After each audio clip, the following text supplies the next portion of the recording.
Hello,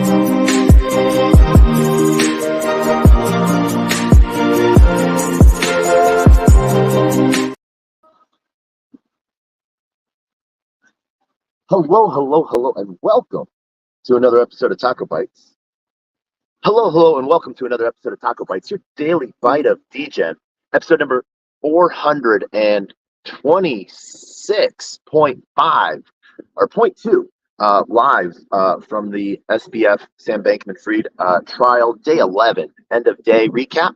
We are coming to you live from the courthouse steps. We ended the lunch break with the prosecution with Professor Easton as the prosecution's financial analyst, and the money flow that he did, I will be honest, was really good.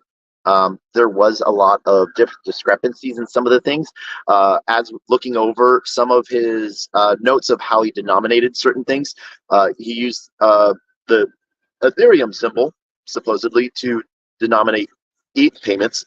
In reality, he was using Ethereum Classic, and then, like I said earlier, BUSD he labeled as Bitcoin stable dollar. So, yeah, some bad things. And then when talking about crypto payments, he was asked by the defense, how could they tell, where customer funds were? And because when transacting with like TUSD and USDC, if you look initially at you have to look at the initiating transaction and how that transaction works. It goes through Circle and TUSD because it is a centralized currency, and then it goes to the end result. So it's a multi-call, delegated call contract function. But the way the defense pulled it up is they just showed the originator from the receiver as TUSD and Circle. They didn't pull up the initiating contract address. So either they did that on purpose or they didn't know. So they were trying to ask how to determine it was consumer funds, and that was a question that was unanswerable. But obviously then when they were asked, like, where did you get this information from for these transactions? How did you trace these? You would have said the blockchain, instead he said FTX database and bank statements. Today was a lot on blockchain, and so it's sort of twisted my stomach a lot with how much stuff was sort of wrong on just like the slightest things. There were, as the defense was going, they started to go through the list of like the $300 million to K5 to sort of prove consumer funds. There was multiple objections from the prosecution, then got moved on. Then in the repayment of Genesis in $3.5 billion, one of the things that the prosecutors and this financial expert did not do at all was showcase any way of some of the profits were done or how the numbers sort of added up. With the repayment of loans, what people forget is you get your collateral back, and your collateral is usually 1.5 to twice as much as what you borrowed. So if the loan was for $3.5 billion, that means $7 billion come back in collateral, because that's how their collateral was working with BlockFi. They were at a 200% collateral, so they weren't able to then explain back why the number went down but was still in the negative, meaning it's Alameda was still using customer funds. And so because they weren't able to answer that, the defense was able to lay doubt on the validity as well as on the competency of the prosecution's witness. That was a very annoying thing inside of me, because it was like, collateral, get collateral back, and that's why the number go down. But obviously not as well taking in profits. It was sort of a bad thing that they did. And so next up, they went, they were talking about April 1st of 2022, and that same day there was a $7 billion worth of difference between two numbers. And what the I just want to call him Santa Claus, and we'll talk about Aubrey Plaza later. But Santa Claus then responded back that crypto moves up and down are highly volatile, not $7 billion worth. What they forgot to take into play was when a loan is paid back, collateral comes back. So on a $1 billion loan, well, actually in this case, it was 4.5 billion in dollars, $4.5 billion. They were around 125, 150% collateral range for those loans, and that was based on documents that they got from BlockFi. Why did that $7 billion jump? Because they got their collateral back, and no one answered that. It's like the defense could have torn it apart, and the prosecution could have backed it up, but no one freaking did. And everyone just sort of like put their hands up, like, I don't know why, and just blamed it on markets and crypto. And this professor does seem to think that blockchain is is good for tracking and identifying funds and where they come from and where they go. So I do really appreciate that. But a deeper understanding of that, besides just looking at transaction lines. And so then there was multiple in a row, 7, 8 objections in a row from prosecution every time basically the defense tried to open their mouth and ask another question, because I feel like the prosecution felt that he was about to get ripped a new one, and the defense was I think they felt that they were on a thread, but they didn't really know where that thread, how to ask that thread and pull it, and so they got buried in objections, and then they ended with, doesn't know about the FTX positive. There was redirect where they then went back to Genesis. The prosecution asked more about Genesis and, and the repayment. And Santa Claus responded back with it. They were still in the negative, meaning they still owed, they were still using customer funds. On recourse, as soon as they almost he asked a question around first in, first out, that he was asking a question that he was almost on point to like sort of score a touchdown, but he lost it. And based off an objection of form and scope, the defense rested right there. Next up, they had one of the second interesting person of the day, Corey Gaddis from Google. He's a records custodian of 3+ years. He responds, his sole purpose is response to legal processes, answering government organizations' requests as well as their warrants. And so he has a whole piece within the Google suit knowledge and stuff like that. And I think the main questions around this was because the documents that were being shown were in Excel and Word, and the entire FTX team used Google Suite. So they wanted to make sure, like they were trying to lay base, and they forgot to even say that we wanted to prove that, the Excel documents we're using are Excel were originally the Google Docs. But a lot of stuff came out about this in the metadata that Google stores on users, even on a professional level. You think your stuff is safe. Google says no, your data is not safe. Google, the Corey Gaddis did say that Google does store your data and your documents, even your personal and professional Google Docs stuff. And that it comes in DocX or Sheets. He says that the metadata does come in the JSON file.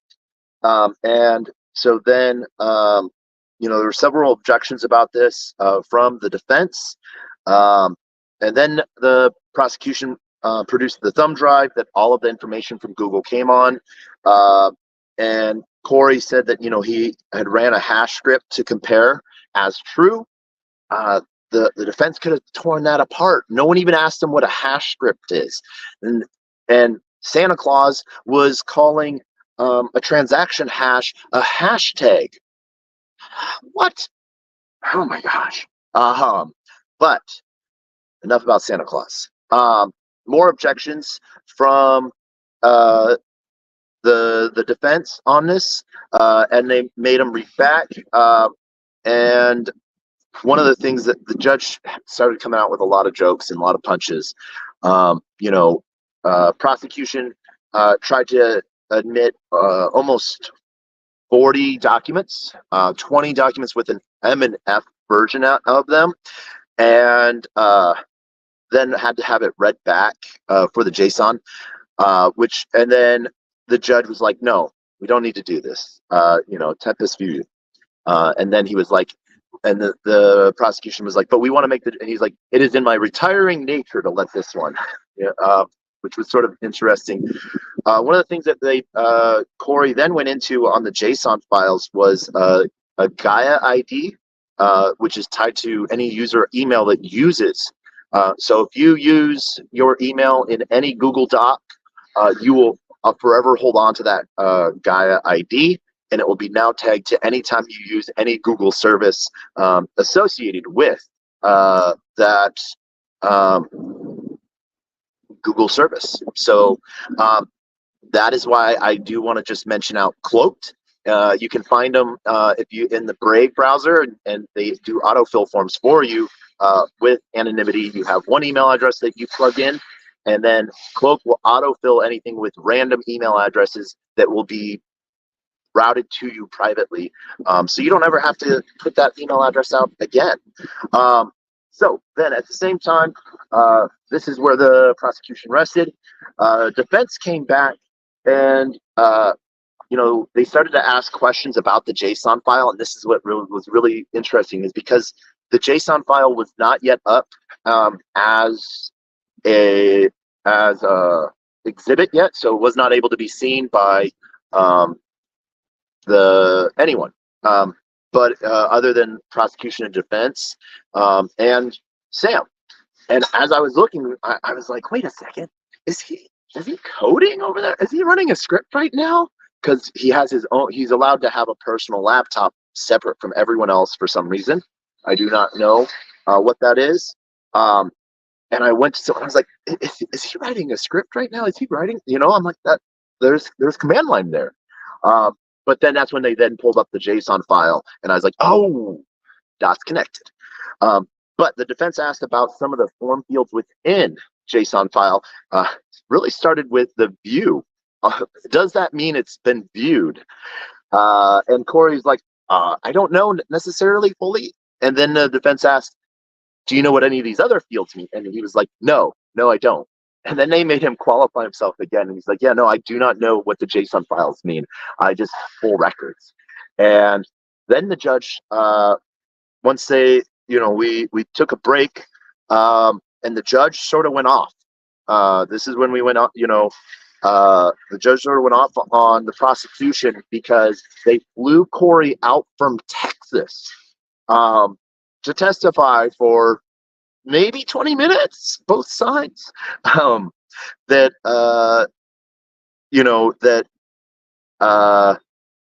basically to say that this is a Google file that no side has contested about. And then at the same time, the judge went off against, on the prosecution for the earlier witness, the first witness of the day, Miss Katz, who was the government relations officer and policy advisor from DC for FTX, but she had zero interest in being there. And her sole purpose was just to read C-SPAN transcripts and say, yes, that is Sam in a C-SPAN video, because everything else she said, I was not there when this happened. I was not a part of the team, and I did not write that. She affectionately got the name Aubrey Plaza based off of her attitude sort of towards a lot of this, which was rather interesting. So the judge sort of, was really disappointed in the prosecution for wasting the jury's time, wasting his time, but also wasting money on flying this gentleman out to say nothing, really. Same with Miss Katz to, the judge then sort of put out, lawyers are supposed to do just a little better. And you could sort of hear where he was sort of strained. So in a matter of respect of time, the defense tried to read off some issues that they were having rather quickly. Uh, Judge knocked back with a joke. He was like, I like to listen to, I need to listen to this like, I'm a 35 record, not a 45. And, Cohen made a joke. He's like, I'm a 78, or he was like, I remember those, Your Honor. And the judge, he's like, you seem like more of like a 78 to me. Little age joke. I got it. Does that show my age? Probably shows my age. But you could start to see the judges, frustration with both sides a little bit, mostly with the prosecution today. Next up was, some of the pieces of objections from the defense about tweets and private tweet conversations between Kelsey Tuick and SBF. And so then when we came back from lunch, the judge made his ruling. And one of the things that, the prosecution had said is, we want to show these tweets because it showed that he was being two-faced. And the defense said, it said like, hey, he was talking after the fact and he used the word guilty for someone else, not necessarily in the sense of any legal term, but feelings and emotionally. The judge overruled that, allowed all the tweets in. So between, the prosecution was allowed to showcase Kelsey Piper's tweets with personal tweets with SBF. And then this is when the judge sort of went off. He was like, Katz was called and was a waste of everyone's time. Metadata was given a few days ago to the defense, and it was sort of both sides were called out a little bit. Next up, the prosecution called up Shermel Maturino. He's an investigative analyst for the attorney's office. And basically he gave a Twitter breakdown, and he gave a very bad Twitter breakdown. Sort of just was reading off tweets from public tweets from SBF and saying this was a tweet from Sam on this date, which pretty much anyone could read, including SBF's tweets, tweets from Anthony Scaramucci with Skybridge, then some documents about Alameda Research Ventures changing its name to Clifton Bay Investments, one of the other investment arms of Alameda turning its name into McLaren Investments, and then another arm turning itself into Goodman Investments Ltd. And basically he just read these off, who signed it, who they changed their name to, and what the date was, and who signed it. I do want to point out that on one of the documents that was signed for the change to Goodman Investments, that was on Silvergate's paperwork, the signature was completely different from all of the other ones for Sam's. Where Sam writes his name, this was just like a line, just some zigzags, and no one brought that up. I literally wrote that down. Signatures don't match at all.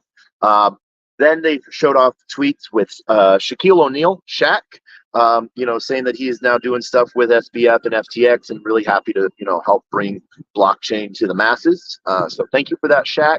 I wish that you'd sort of done it. I wish FTX had did what it was saying it was going to do. But then they went over to tweets from John Bozeman, senator, who received, let me tell you real quick, he received roughly, I think it was,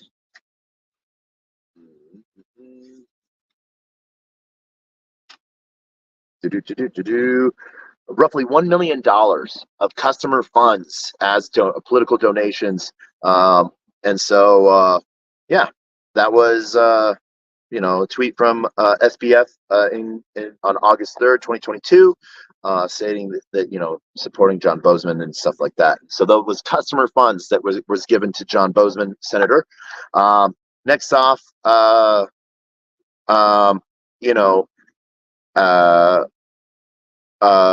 Sam was texting with Frank Chappart, and they sort of were talking a little bit, and Sam was like, off the record, when asked about regulators and stuff like that, he's like, off the record, I think they're dumb mother effers.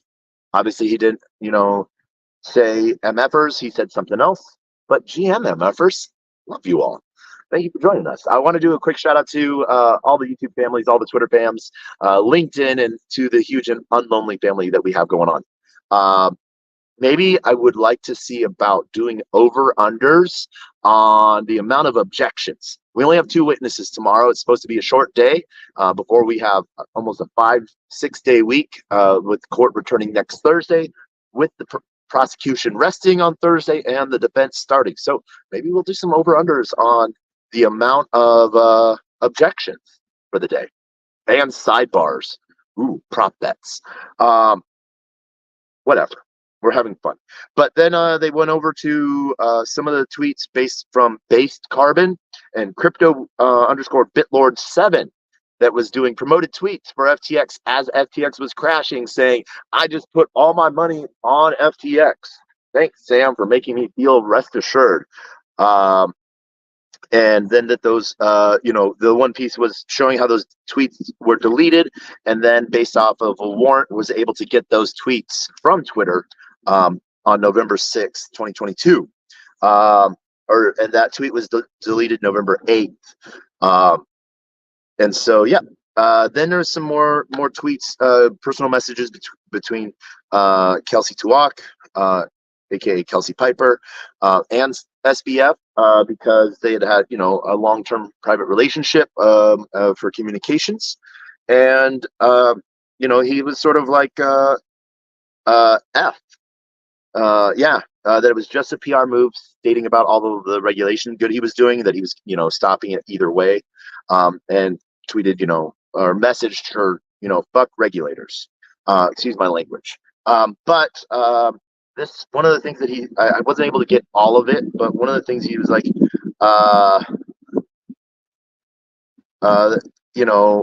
about the PR moves, he was like, this is just the dumb game we woke Westerners play. The dumb game we woke Westerners play. Then sort of finished that off. Then that is when the prosecutors handed off to the defense. The defense then asked, did some objections. Was asking about, tone, and some prosecutional defense or prosecutional objections that were sustained based on substance. And so then the defense was done pretty quickly. Now, this is where I think, for me, got a little interesting, is they started to move completely off of Web3 and into just financials and bank statements and money flow. The next witness the prosecution called was Paige Owens. She's the FBI forensic accountant. She's with the Public Corruptions Unit for 2 years. Before that, she was an auditor with PwC for 5 years, and she is a CPA. And she talked about how she was given 2 accounts labeled Alameda Research's market maker account 4456 and North Dimension Incorporated 8738. She was then instructed to use LIFO, last in, first out accounting measures. And that's what she stated she used on all of them, on all of these transactions, which then, from the Greylock credit account of Ryan Salam, Prime Trust for both Sam and Nishad, Signature Bank for Sam, and Silvergate as well. There was, she said that she went over about 1,000 pages of account transactions for each account, and used LIFO for all of it, and that charts were produced out of that. Next thing that she sort of talked about was that $6 million was funneled from, or was moved from Alameda Research, and I'll just leave this as Alameda and AR and ND, North Dimension and Alameda Research, from AR to SBF, and that $6 million was then given to House Majority PAC, and then other finance was another $10 million was given to GAP, which is Guardians Against Pandemic super PAC, which is the super PAC ran by Gabe Fried Bakeman, which is Sam's younger brother, and then Protect Our Future PAC. Then another 10 million was given to GMI PAC that was funneled via Sam through AR. And so using these accounting methods, it showed the accounts were coming from Alameda Research's last account piece as they were using. Next up, they then showed $10 million donation to One Nation PAC, which in parentheses on a spreadsheet was McConnell, and then as well as another $10 million that was given to Majority Forward PAC. And then they moved over from Sam to Nishad, and they said that one date he was wired from AR 2.56 million, and that was then split up into 3 deposits into the Iowa Democratic Party, the Senate Majority PAC, and the LGBTQ Victory Fund. Nishad reported when he was on the stand that one PACs that he specifically talked about was I don't want to, and this was in text messages that he had on Signal with Michael S.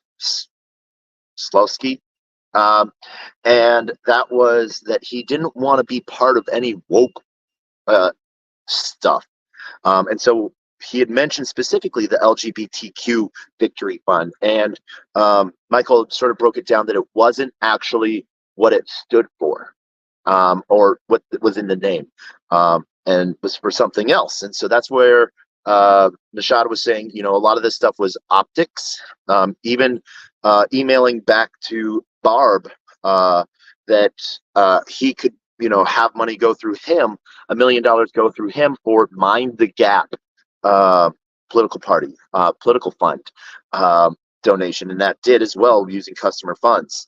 On October 4th and 7th, Nishad had 16 donations totaling $1 million go out, and the font was too small for me to actually see who they went to, but that was government exhibit 1088, and so that was set all out. Exhibit 1090 then showed more from Ryan Salem, that he was transferred $34.5 million, and then another, and so a total of 35 million, and then he was sent another 12.6 million, and 35 million was sent to Results for North Carolina Inc. And then 4 payments, the leftover 4 payments was broken up between View PAC, Defending Main Street Super PAC, and American Dream Federal Action. And then these were then, the prosecution then confined this over to one of their old exhibits of the spreadsheet that Sam actually had everyone make, showing where their donations were going. So tying back to work that Sam had people do on a Google sheet that Google was able to just give the government that they had on file based on a search. And so then they rested their case. And one of the first things the defense did was, this is where they got to take their gloves off. They were out of Web3. And I think the prosecution was just sort of feeling like they had their chops going for them, that they could do whatever they want. And at this point, this is when we saw the defense really start to bare their teeth and throw some punches. So hats off to them for that. I'm glad this wasn't just a lame duck thing from both sides, because it was like slow paper cuts. And not even like real paper cuts, but you just like take a piece of paper to like the back of your hand and like try to saw and hope something happens. That is how bad it was. But definitely with that. So then the defense asked for an example of the difference between LIFO, last in, first out, and FIFO, first in, first out. Giving an example that money is fungible, meaning it can be changed. $1 is not always going to be, could be commingled, and that dollar could be lost in that mix, and what that looks like. And so one of the things that the defense then went through was the same account paperwork that Page went through, special agent. I know she's not a special agent. She works for the FBI, so she does do an amazing service piece, and I'm sure she does a great job. But in this, she did mess up because using LIFO, the way she was ordered by the prosecution to do all account transaction pieces on, she did. They showed account money coming in for one thing, in between different deposits, and so last in, last in, first out, and so. Helen and Robin's amount of money came in, and then payment for that went out to, and so it broke up this chain of. And she's like, "No, that I messed up. Like that's not." And so they were able to do a good job, in my opinion. And this was specifically, they were able to find it in just one instance with ViewPack. They didn't really go deeper and like point out other irregularities, but that sort of did throw some doubt on the prosecution's witness, in my opinion. But hey, I watch way too many episodes of Law and Order and Castle and anything else like that. But yeah, so then they, there was the redirect from the prosecution, and they sort of went back to FIFO with several objections beyond scope, because then the prosecution tried to present evidence in letters and emails from like even a year before these donations happened, and the judge was like, "Yeah, no," and the prosecution tried to do a little bit of dirty shit where they tried to just read the email to like give it sustenance in front of the jury, and the judge was like, "No, done." So from there, that was sort of the end of the day. Then tomorrow we have Cam Sun, an attorney for FTX, as well. I don't know if we have two witnesses tomorrow. Tomorrow's going to be a shorter day, the judge said. And then next week we resume on Thursday and Friday. Thursday, the prosecution will be resting. They say rather quickly. They have only two witnesses. They have not named really who they are yet, I think. They have been giving those names to the defense on Friday. 2 days usually to prepare, and so when the defense said, will it be ready? Asked if they will be ready to go forward after the jury was excused. The defense said yes, that they are going to be putting up a case, and that they then they pulled a little bit of a jerky move. They're like, the defense or the prosecution has been giving us the witness list for the week and preparing for everything around 11 p.m. Friday night, and so we were planning on sending them the list Tuesday night or Tuesday, just like they've been giving it to us, giving us a day and a half notice, and so. The judge was like, "Play nice, be nice," but he was sort of disappointed in both sides, dragging the jury through all of this and a little bit longer on what he felt should be needed. So the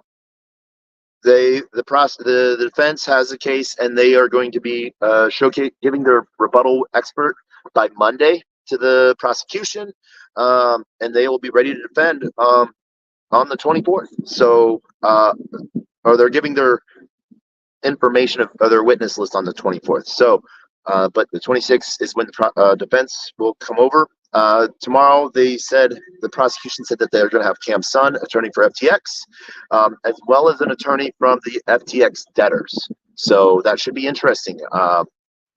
We will see you all tomorrow, and we might only be bringing one update, as it might be a quick day that's just done by lunchtime. So we don't know yet, or it might be a midday break, so from lunch and then continue until 2, and then at 2, that's when we get that out. So we hope you all have a great day. Hope you all have a great night. I do want to shout out to all the Unlonely fam, everyone joining us via YouTube, LinkedIn, Twitter, and Telegram, and a huge shout out to Twitter and everyone that's joining us right now. So we will see you on the flip side, and as always, a closed mouth cannot be fed. You cannot feed a closed mouth, meaning if no one knows you're looking for opportunity cannot come a knocking, and if opportunity does come a knocking and no one answers, it's going to keep on walking. We hope that you have a great rest of your night. If you're in New York, hope you're enjoying Tech Week. We have some great events possibly for tonight. We will see you out there and around. But as always, be safe, be fun, and be merry. And Last but not least, the best, worst knock knock joke on the face of the planet. Knock knock. Who's there?